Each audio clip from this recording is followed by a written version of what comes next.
నమస్కారం వెంకటాచాగంటి గారికి. నా పేరు బ్రహ్మదండి నవీన్, నిర్మల్ జిల్లా లక్ష్మణచంద మండలం. మీరు ఒక వీడియోలో చెప్పారు మనసు అనేది అనునిర్మితమే అని చూపించారు. ఆ వీడియో నేను ఈ వీడియోకి లింక్ జత చేస్తా. అయితే నా ప్రశ్న ఏంటంటే, మనసు ఒక్కటే అనునిర్మితమా, లేదా దిక్కులు కూడా అనునిర్మితాలా, లేదా జ్ఞానము, బుద్ధి, మన వాక్కు కూడా అనునిర్మితాలైనా? సమాధానం చెప్పగలరు? నమస్కారం. ఓం.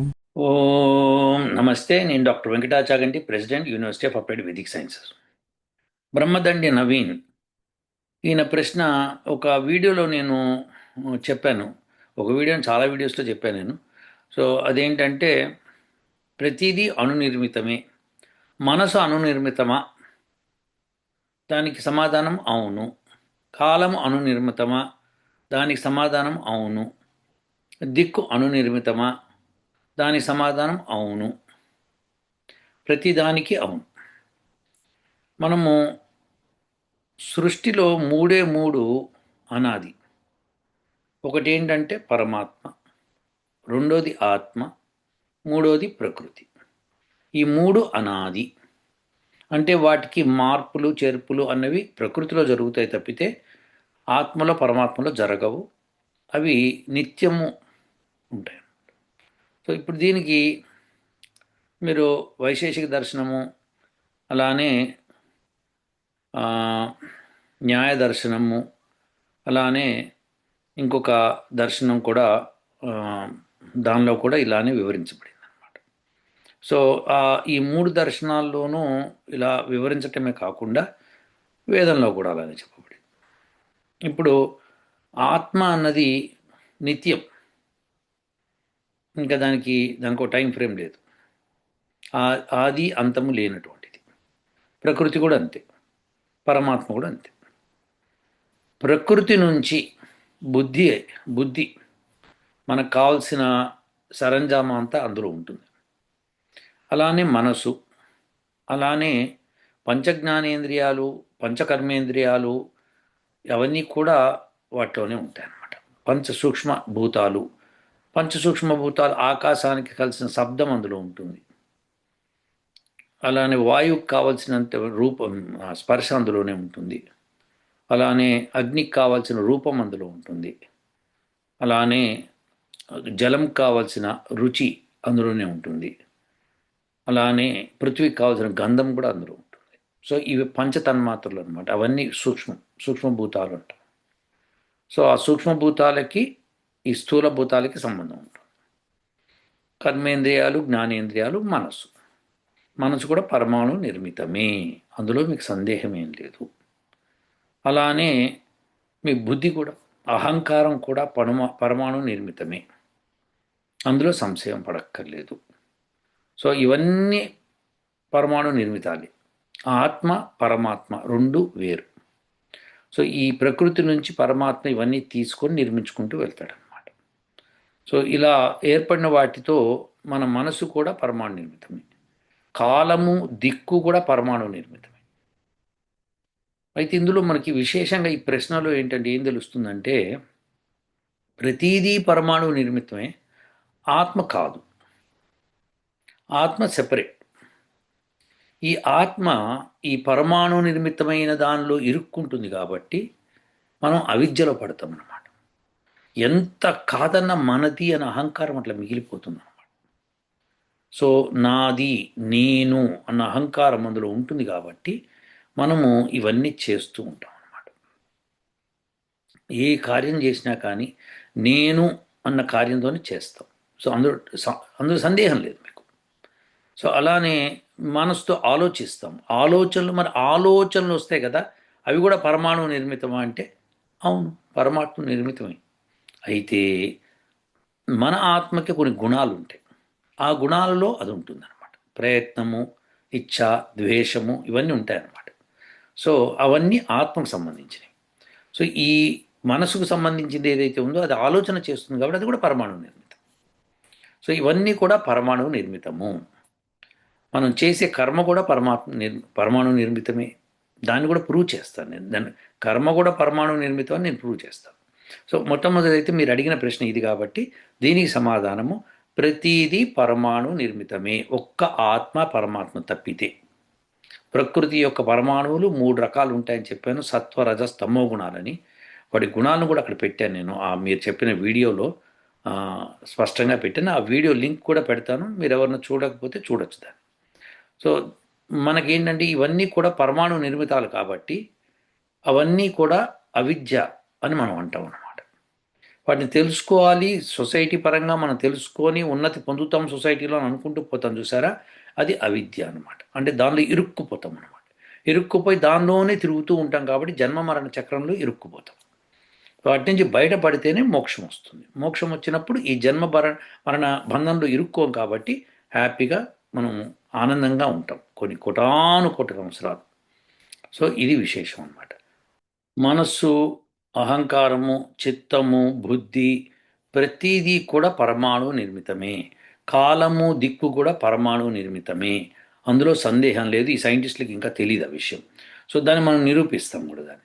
సో ప్రస్తుతం ఏంటంటే మనం కావాల్సింది ఏంటంటే ఆత్మ పరమాత్మ తప్పితే ప్రతీదీ ప్రకృతి నిర్మితమే. ప్రతీదీ ప్రకృతి నిర్మితం కాబట్టి ఆ ప్రకృతి నిర్మితమైన విషయాలన్నింటినీ కూడా వాటిలో విరుక్కున్నామంటే ఆ విద్యలో ఇరుక్కున్నట్టే. అది విశేషం. ఇప్పుడు ప్రశాంత్ కూరపాటి అడిగిన ప్రశ్న ఒకటి ఉంది, దానికి వెళ్దాం.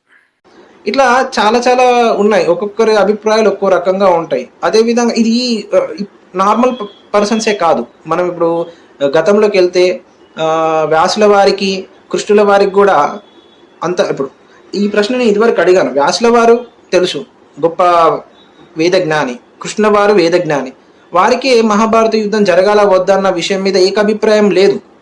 వ్యాసుల వారు జరగొద్దన్నారు, కృష్ణ వారు జరగాలన్నారు. ఈ ప్రశ్నని ఇదివరకు అడిగినప్పుడు మీరేమన్నారు? కృష్ణుల వారు కర్మయోగి, వ్యాసుల వారు జ్ఞానయోగి అని అన్నారు, చెప్పేసి వదిలేశారు. ఆ తర్వాత దీన్ని పట్టుకొని నేను చాలామంది వైదికుల దగ్గరికి వెళ్ళాను. ఈ కర్మజ్ఞానికి ఇంకోటి మిగతా జ్ఞానికి ఉన్న డిఫరెన్స్ ఏంటి, కర్మయోగికి జ్ఞానయోగికి ఉన్న డిఫరెన్స్ ఏంటి అని అది తెలుసుకోవడం మొదలుపెట్టాను. అప్పుడు నాకు తెలిసి వచ్చిన విషయం ఏంటంటే కర్మయోగి కంటే జ్ఞానయోగి గొప్పవాడు. ఎందుకంటే మనం కర్మ చేసినప్పుడు వాసనలు ఏర్పడతాయి కర్మతో పాటు. ఆ వాసనలు మళ్ళీ అదే కర్మ చేయడానికి ప్రోత్సహిస్తాయి.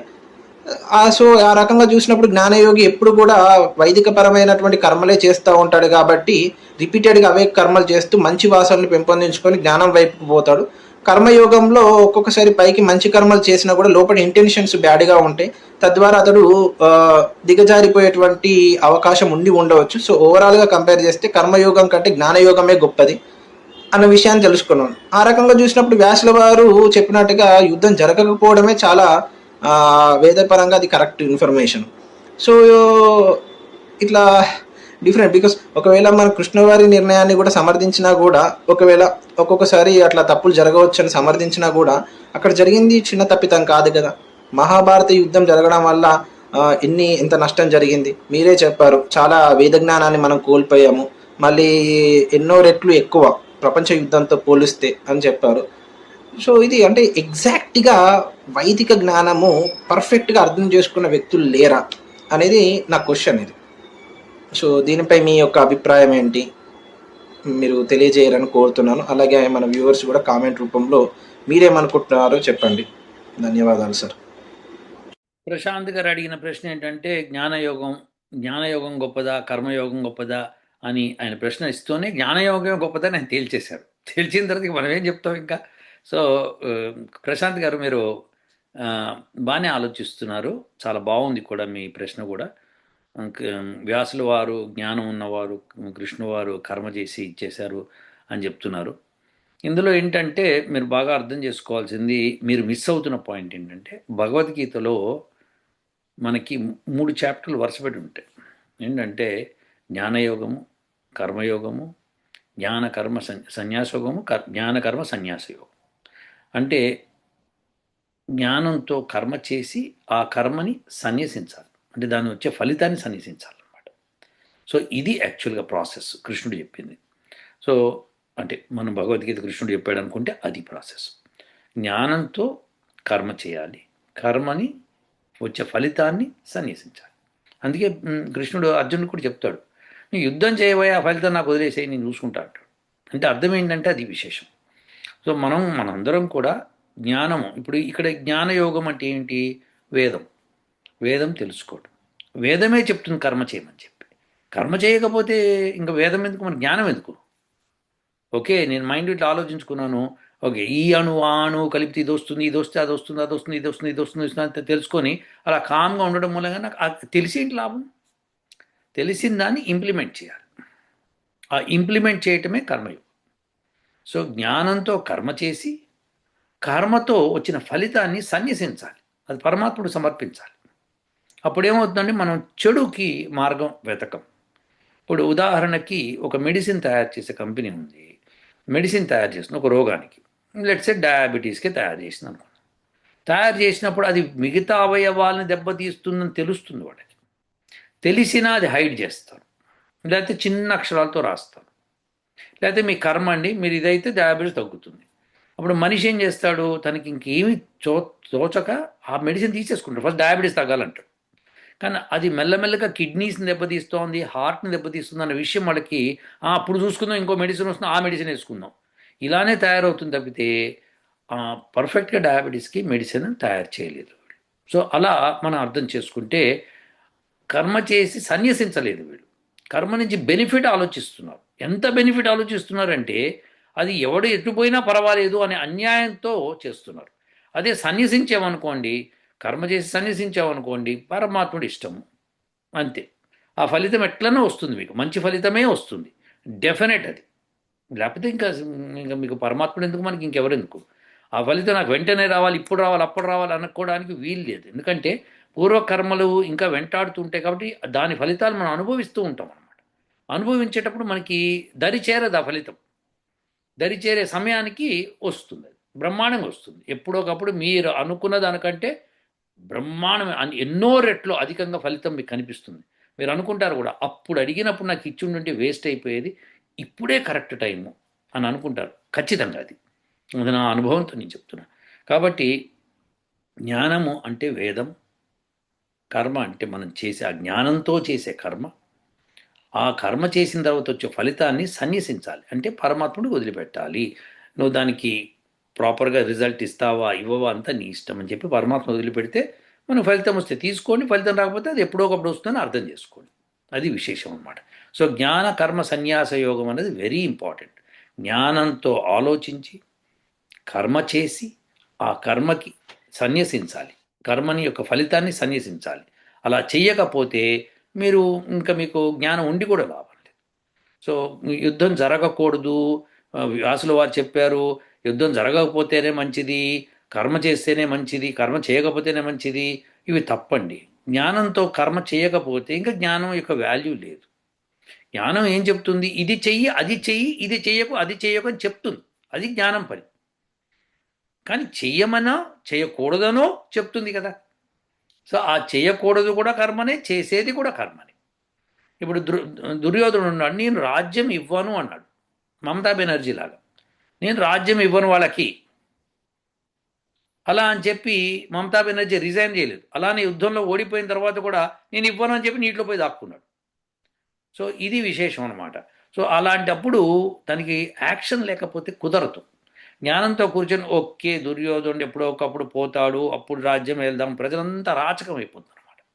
అలా కాకుండా ధర్మరాజు దాన్ని ఆ సమయాన్ని యూటిలైజ్ చేసుకున్నాడు, తను రాజు అయ్యాడు, తర్వాత రాజ్యాన్ని సుస్థిరం చేశాడు, ప్రజల్లో అరాచకత్వం తీసేశాడు. అధర్మం అంటే కనుక ఇలా మేము యుద్ధ భూమిలో ఇలా చంపేస్తాము అని చెప్పి ఖచ్చితమైన మెసేజు ప్రపంచానికి పాస్ చేశాడు.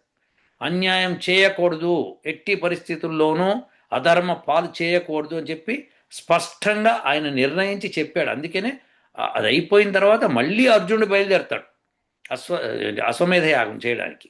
అది అవసరం అది. సో రాజ్యపాలన చేయడం అంటే ఊరికే కూర్చొని హాయిగా సింహాసనం మీద కూర్చొని అని ఆర్డర్లు పాస్ చేయడం కాదు. యుద్ధానికి వెళ్ళేవాళ్ళు, యుద్ధంలో నిలబడి యుద్ధం చేసి దుర్మార్గులను తురిమి వాళ్ళు మళ్ళీ వచ్చేవాడు. అంత పెద్ద యుద్ధం జరిగిన తర్వాత మళ్ళీ వెళ్ళాడు అర్జునుడు అంటే వాళ్ళ ధర్మ నిరత ఎట్లా ఉందో చూడండి. అసలు అద్భుతం. ధర్మాన్ని స్థాపించాలి, ధర్మాన్ని అలానే ఉంచాలి అని చెప్పి చేయడం అని చూసి ఆ కర్మ ఉంది చూసారా, అది కావాలి మనకి. సో జ్ఞానంతో కర్మ చేయాలి, ఆ కర్మతో వచ్చిన ఫలితం గురించి సన్యసించాలి. ఇది విశేషం. ప్రశాంత్ గారు మీకు ఇప్పుడు అర్థమైంది అనుకుంటాను. ఒకవేళ అర్థం కాకపోతే మీరు ఇంకొక ప్రశ్న పంపించండి, తప్పకుండా సమాధానం చెప్తాను. ఉంటానండి. ఓం